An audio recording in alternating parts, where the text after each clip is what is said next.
have. My mother, my story is almost the exact opposite of hers because my mother is white and my father is black. But my mother raised me in the black community so that most of my role models, all the people that I loved, everyone was black. And right now are black. It's not a denial of my whiteness, but it's an acceptance of my blackness and who I am and who I've always been. You say all your mannerisms and experiences are from the black experience. I won't say all because I don't think that's true. I think I have gotten a lot of my mannerisms come from my mother. I say things and I've had things pointed out to me like I say I'm going to do my laundry, and that's my mother, and that's not a black term to say I'm going to do my laundry. But a lot of who I am and most of my mannerisms and who I am, the music I listen to. And, you know, I talked about that in the article that I wrote, that I do not adopt white culture as my own. And a lot of white people, I'm sure there are people in the audience who think, white culture, what's that? But if you're black, you know there's a difference between black culture and white culture. And certainly you've had a front row seat to racism against black people. Oh, certainly.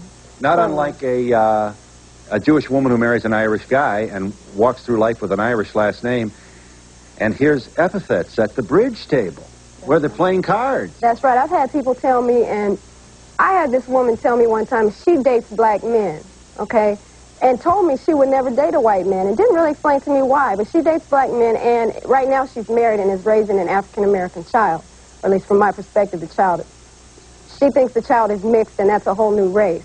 But this woman told me she broke up with her last boyfriend because he was too black. And I said, well, what do you mean he's too black? She said, well, he's ignorant and doesn't want to do anything with himself. And I thought to myself, what is she doing here? If that was her perspective of black people, she would never have said that to me if she'd remembered that I was black. She said it to me because she thought I was white. Mary, was your mother ever expressing concern about your hair becoming kinky? Yes, my mother was in an orphanage, and her mother got pregnant by a black man in 1915 and gave her up. And so she was adopted by white families. And one family shaved off her hair and glued on a wig, so she never could grow hair up in the front. So she had a real phobia about our hair going back home, and so we straightened our hair, or in some cases kept it very short. Going back home? Yes. Your hair going back home... That's what she said. Is a euphemism for... That's her term. Using, becoming Negro-like. Right. What did she say? Mat it? Straighten it? What'd she say? She'd say, straighten it. Your hair's going back home. So we'd kind of have a straightening party. Everybody straighten their hair. Yeah. You understand your mom, don't you? I understand her very well. I do. Go with it, honey. It's tough enough.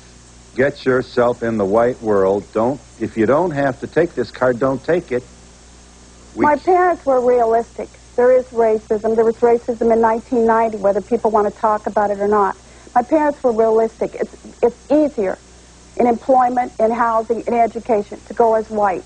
They wanted their kids to make it. They wanted their kids to survive.